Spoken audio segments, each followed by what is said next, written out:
My family always treated me like I didn't belong. Then I discovered I'm the child of an affair my mom had behind her boyfriend's back. I'm 17 years old. My mom is 38, and my dad, well, the man I thought was my dad, is 40. They got married pretty young. My mom mostly stays at home but has a part-time job, and my dad works as a software developer. I'm the oldest of 4 kids, but honestly, I've always felt like the odd one out. Since I was little, it's been obvious I wasn't treated like the others. Birthdays? I never really had them. Mom would hand me a cupcake, no candles, no party, and definitely no presents. Friends? I wasn't allowed to bring any over. And Christmas? I stopped looking forward to it years ago. My siblings would get loaded with gifts, new bikes, trendy clothes, phones, game consoles, the works, from my dad, our aunts and uncles, even the grandparents. Me? Maybe a pair of socks, if that. It was the same story on their birthdays, huge celebrations, friends and family crowding in with armfuls of gifts. I was never included on vacations either. While everyone else went off on family trips, I'd be dropped off with the grandparents. They were strict and barely tolerated me. Sometimes they wouldn't even watch me themselves, they'd get someone else to pick me up and drop me off like I was an afterthought. When I was 13, Mom picked up a part-time job, and once in a while she'd ask if I wanted to hang out while the others were out with Dad. Usually it was just ice cream, but even then, most of my time was spent alone in my room, studying. I pushed myself hard in school, and I was decent at sports too, but my dad never seemed to care. No matter how well I did, he didn't even pretend to be interested. Eventually, I started tutoring and made a little money. Then I landed part-time jobs at the food court and a grocery store. That helped keep me out of the house, which honestly felt like the only upside. But keeping up with good grades, 2 jobs, and sports? It wore me down. My mental health hit rock bottom. Thankfully, my mom helped me find a therapist. She's been a huge help. Yesterday, I came home late from work, completely drained. I just wanted to go to sleep. But as I stepped in, I heard voices, my mom, my dad, and my aunt arguing about me in the living room. I paused to listen and heard my aunt say I should be more grateful, especially toward my dad. Then they noticed me standing in the doorway and froze like I was a ghost. That's when my aunt said something that rocked me. She looked right at me and said, "And in comes the bastard." I stood there stunned. I always knew she didn't like me, she usually ignored me, but to say that out loud? I snapped and asked her to say it again. My dad jumped in, trying to shut her up. But I wasn't backing down. I wanted to know grateful for what, exactly? Being ignored? Treated like I didn't exist? Watching my siblings get love and attention while I got nothing? Then she yelled it.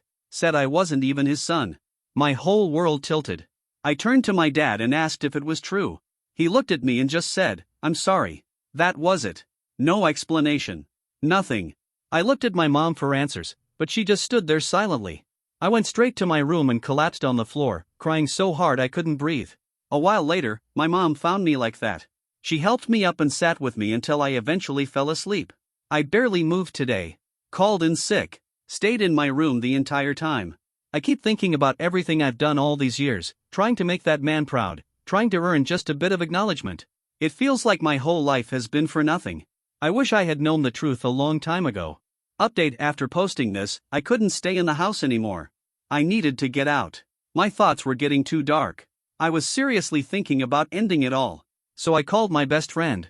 He came and picked me up, and we just drove around while I cried and told him everything.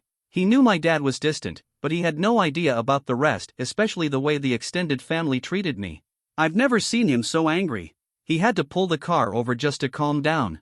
I showed him my post, and after a long silence, he looked at me and said that no matter what happens, I'll always be his best friend. Then he asked if I'd be okay with him asking his parents if I could stay with them for a while. I said yes. He dropped me back home, and before he left, he gave me a hug and told me to call him anytime I felt alone. When I walked inside, I didn't even acknowledge anyone. I just went straight to my room. First of all, thank you to everyone who left a comment on my post. Even if I didn't reply, I read every single one. Your support helped me look at things differently. It reminded me to stay strong until I can leave. And you're alright, Kay, the man I've been calling Dad isn't really my father. And I won't see him that way ever again. I want answers. I need to know why I've been treated like garbage all these years. Why nobody said a word. And more than anything, I need to know who my real father is. Is he still alive? Does he even know I exist? Also, to clear something up, I don't know anyone from my mom's side of the family. I've never met them, and there's been zero contact. I turn 18 at the end of summer, and if all goes to plan, I'll be moving out that day, or maybe even sooner. Update 1. So much has happened in just a few days, and I'm a mess of emotions, but I finally feel like there's a chance I can start healing. Thursday morning, before I left for my shift at the grocery store, Kay called out to me. I answered with a flat "yeah, Kay," instead of calling him Dad, and the look on his face said it all. I've always called him Dad before. He looked confused, and after a beat of awkward silence, I asked, "What?" pretty bluntly. He didn't answer, just mumbled it was nothing. So I left and caught my bus. Later that night, when I got home, my mom asked why I'd used Kay's first name. I told her straight up, he never treated me like his son, so I'm done calling him Dad. She didn't have anything to say to that, but she did mention that he was hurt by it. That made me want to scream. Yesterday, I had a session with my therapist, and I honestly can't describe how much she's helped me over the years. Afterward, my best friend called to say his parents were totally okay with me staying over. I felt relief I hadn't felt in a long time. This morning, I found my mom already up making breakfast. I asked if we could talk, just the two of us. She agreed, and we waited until Kay left for work. Once he was gone, she told my siblings to stay out of the kitchen for a while. I'm summarizing here, because it was a long and emotional conversation. We sat down, and it took me a while to speak. But eventually, I told her how badly it's hurt me being ignored, mistreated, and shoved aside by Kay and his entire family, while she stood by and let it happen. I needed to know why. At first, she dodged the question, just like she always had. But I didn't back down. I told her I couldn't keep going like this, and I was planning to move out soon. I said I wouldn't be speaking to her again until she was ready to tell me the truth. That's when she broke down. She started crying and apologized over and over. Watching her cry hit me hard, but I kept it together and asked again, why? Once she calmed down, she finally started talking. She told me that when she was 20 and in university, she had a boyfriend she'd been with for 3 years. Back when my mom was in university, she lived in an apartment with her boyfriend and his best friend. One night, they all went out clubbing. Her boyfriend wanted to head home early, but she didn't, so they argued, and he left. She stayed behind at the club, drunk and upset, and that's when it happened. She ended up cheating on him with his best friend. Right there in the club. The next morning, she woke up and realized what she'd done. A few days later, she and the friend confessed to the affair, and her boyfriend broke up with her on the spot. He also reached out to her parents and told them everything. They were furious. Her parents told her she wasn't welcome back home and cut off all financial support. Just like that, she had nowhere to go. A bunch of her friends ditched her too, so for a while, she ended up living out of her car. Then came the positive pregnancy test. She was completely lost. She tried going back to the apartment to talk to her ex and his friend, but they had already moved out. She called. She texted. No one answered. No one got back to her. Eventually, she got a job at a small cafe. That's where she met Kay, the man I grew up calling my dad. He was a regular customer. They started talking, and he asked her out.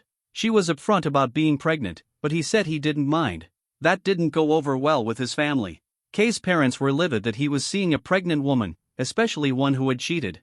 They threatened to cut him off completely. Kay panicked. He was about to break things off, but my mom begged him to stay.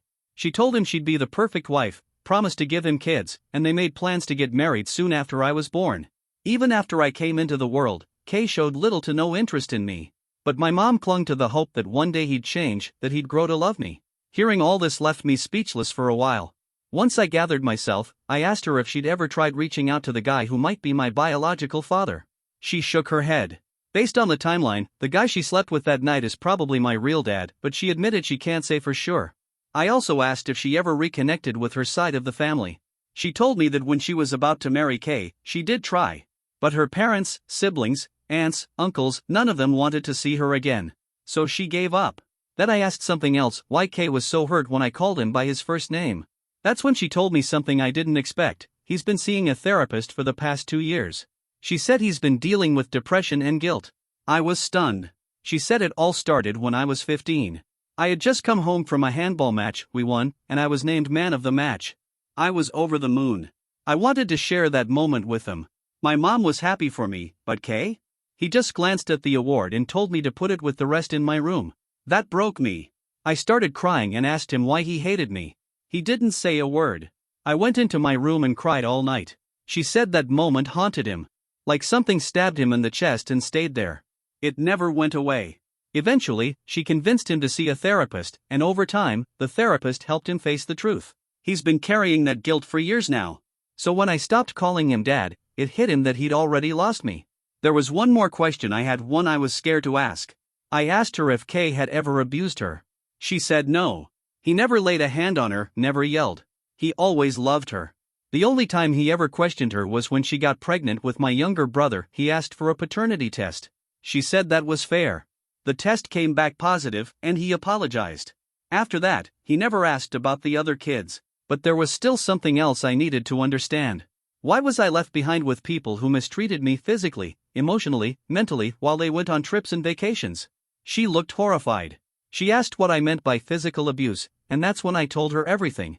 I said I never brought it up before because I was scared of Kay's family. But I remembered it all. When I was little, my grandparents would yell at me constantly and they hit me. My aunt? She only spoke to me when she wanted something.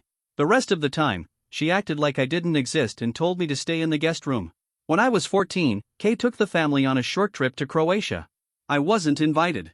I was left with his older brother. At one point, the guy sent me to the store to get some groceries. I did, of course. But when I came back, he took the bags and slammed the door in my face. Locked me out.